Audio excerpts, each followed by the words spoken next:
तो जो हमारा नेक्स्ट क्वेश्चन होने वाला है वो क्या होने वाला है, photon. Photon and its properties. Photon क्या होता है और उसकी प्रॉपर्टीज क्या होगी। जितना भी हम पढ़ेंगे, जितना भी हमें पढ़ना है आगे, उन्हें सारा छोटे छोटे क्लिप्स में हम बात करेंगे। ऐसा नहीं कि 2 घंटे की वीडियो बना दी बहुत कुछ उसमें पढ़ा देंगे, छोटे छोटे क्लिप्स में बात करेंगे। थोड़ा थोड़ा पढ़ना है लेकिन पढ़ना सारा है। Photon and its properties. Photon क्या है, फोटोन की अगर हम बात करें, आइंस्टाइन ने इसका कॉन्सेप्ट दिया है।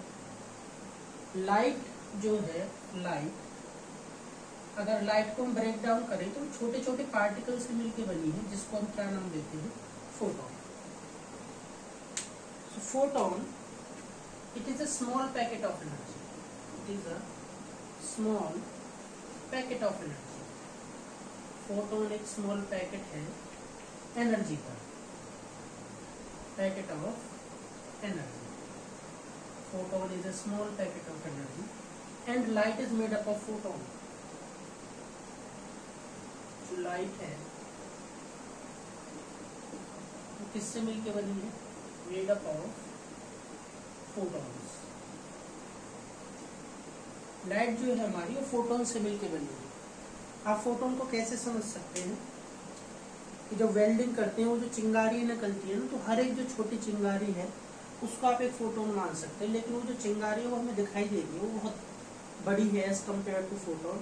तो इस चिंगारी का एक छोटा सा हिस्सा अगर आप ले लो तो एक प्योर एनर्जी है, एक स्मॉल पैकेट ऑफ एनर्जी है, उसी को हम क्या कह देंगे, फोटोन कह देंगे। So it is a small packet of energy and light is made up of photon and it is also known as quanta. इसका एक और नाम है, इसको एक अलग से नाम दिया गया है, it is also known as quanta। तो क्वांटा भी फोटोन का ही नाम है और क्वांटा शब्द के ऊपर ही क्वांटम मैकेनिक्स, क्वांटम मैकेनिक्स जो कि सबसे एडवांस फिजिक्स है अब तक की, फिजिक्स भी केमिस्ट्री भी सब जाके इसमें मर्ज हो जाते हैं। तो क्वांटम मैकेनिक्स एडवांस लेवल पे आपका एक सब्जेक्ट है जो इस शब्द से निकला है, क्वांटा शब्द से। ठीक है, तो फोटोन के बारे में हमारा हो गया कि फोटोन एक स्मॉल पैकेट ऑफ एनर्जी है, light is made up of photon, it is also known as quanta. इसके बाद हम क्या करने वाले हैं इसमें, प्रॉपर्टीज, कि फोटोन की क्या क्या प्रॉपर्टीज है जो हमें नोन है। फर्स्ट प्रॉपर्टी तो ये है कि ये जो फोटोन है इसकी एनर्जी जो होगी, फोटोन की एनर्जी, वो लाइट की फ्रीक्वेंसी पे डिपेंड करेगी, फ्रीक्वेंसी ऑफ लाइट। जैसे हमने पढ़ा है कि ईएम वेव्स हैं, ईएम वेव में बहुत सारी अलग अलग वेव्स हैं, उनकी अलग अलग फ्रीक्वेंसी, तो हर फोटोन की एनर्जी उसके रिलेटिव फ्रीक्वेंसी पे डिपेंड करेगी। इक्वल्स टू, यहाँ पे कांस्टेंट आ जाएगा, here H is Planck constant. ये प्लैंक कांस्टेंट होता है, प्लैंक नाम के व्यक्ति का दिया हुआ कांस्टेंट है। तो अगर इस लाइन को मुझे यहाँ पे लिखना है तो मैं क्या यूज करने वाला हूँ, the energy of photon is directly proportional to the frequency of light. Energy of photon, photon is directly proportional to the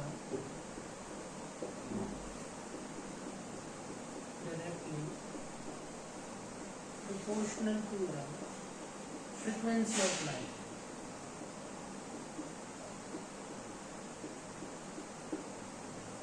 okay, H की जो वैल्यू होती है, H की वैल्यू होती है 6.62 10⁻⁻34 समथिंग जूल पर सेकेंड, इसकी SI यूनिट होगी।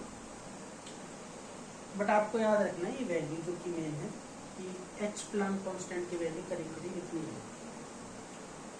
ठीक है, तो आप इसका स्क्रीनशॉट ले सकते हैं। उसके बाद मैं इसके रेज कर रहा हूँ और हम बात करेंगे second property.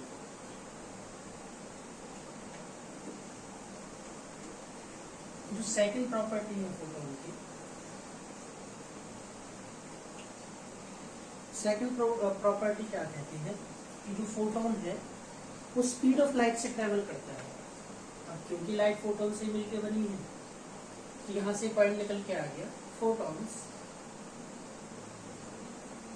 Travel with the speed of light. Photon speed of light से ट्रेवल करते हैं, तो फोटोन की स्पीड c के बराबर होगी, which is just equals to 3 × 10⁸ metre पर सेकेंड। उसके अलावा इलेक्ट्रॉन पे नेगेटिवली चार्ज होता है, electron is a negatively charge particle, proton is a positively charge particle, but जो फोटोन है हमारे पास, photon is a neutral particle, it is a neutral particle, neutral particle है, लेकिन इसके न्यूट्रल होने का एक इफेक्ट है यहाँ पे। अगर ये न्यूट्रल है, मैं इसको अगर इलेक्ट्रिक फील्ड में रख दूंगा, पॉजिटिव नेगेटिव, और मैंने इलेक्ट्रिक फील्ड के अंदर लाइट को यहाँ से एक टॉर्च ली और लाइट को छोड़ दिया। अब क्योंकि ये न्यूट्रल है और ये लाइट किससे मिलकर बनी है, छोटे छोटे फोटॉन से, इन फोटॉन्स ना तो इलेक्ट्रिक फील्ड को अट्रैक्ट करेगा ना रिपेल करेगा, लाइट सीधी निकल जाएगी। इट मीन्स इलेक्ट्रिक फील्ड का लाइट पे कोई इफेक्ट नहीं होता, इलेक्ट्रिक फील्ड इसकी डायरेक्शन चेंज नहीं कर सकता। सिमिलरली मैग्नेटिक फील्ड भी चार्ज पार्टिकल पे ही काम करता है, तो मैग्नेटिक फील्ड भी इसको डिफ्लेक्ट नहीं कर सकता, तो लाइट को इलेक्ट्रिक और मैग्नेटिक फील्ड डिफ्लेक्ट नहीं कर सकती। एक इम्पोर्टेंट पॉइंट है, नीट में इस तरह का क्वेश्चन आपका पूछा जाता है। So it is a neutral particle and it is not deflected by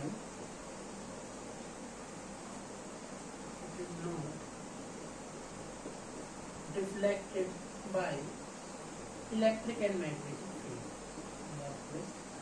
and magnetic field, electric और मैग्नेटिक फील्ड से ये डिफ्लेक्ट नहीं होता।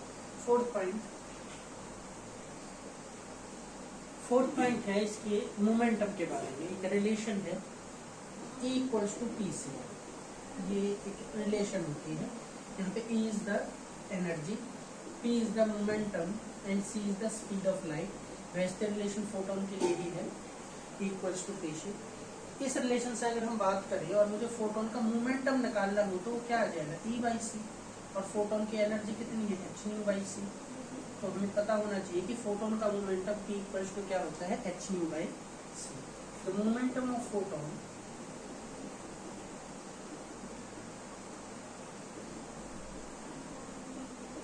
is given by P equals to E/c, P equals to hν/c, and the last, the rest mass of photon is 0. The rest mass of photon is 0. Photon का rest mass 0 होता है। इसका मतलब क्या है, रेस्ट मास, तो क्या motion में मास होगा। एक्चुअली में फोटोन एक प्योर एनर्जी है जिसके पास एक्चुअल में कोई बॉडी नहीं होती कि भाई इसका शेप ये है ताकि हम ये कह सकेंगे इसके पास मास है। ये प्योर एनर्जी है और ये कभी भी रेस्ट में तो मिलेगा ही नहीं कि फोटोन यहाँ से आया, लाइट का फोटोन बोर्ड से लगा और यहाँ नीचे गिर गया तो वो हमें दिखेगा कि इसका तो कुछ मास होगा, तो इसका कुछ मास नहीं होता है। लेकिन जब ये मोशन में होगा तो क्योंकि ये मोशन में है तो energy is equal to mass. आपने आइंस्टीन का पढ़ा होगा equals to mc², energy is equivalent to mass. तो जब ये मोशन में होता है तो इसकी एनर्जी को ही कह देते हैं कि इसके पास मास है, बाकी रेस्ट में इसके पास कोई मास नहीं होता। Rest mass of photon is 0। तो ये था हमारे पास फोटोन और इसकी प्रॉपर्टीज। 5 पॉइंट मैंने करा दिए हैं। नेक्स्ट पढ़ेंगे हम नेक्स्ट क्लिप के अंदर फोटो इलेक्ट्रिक इफेक्ट के बारे में।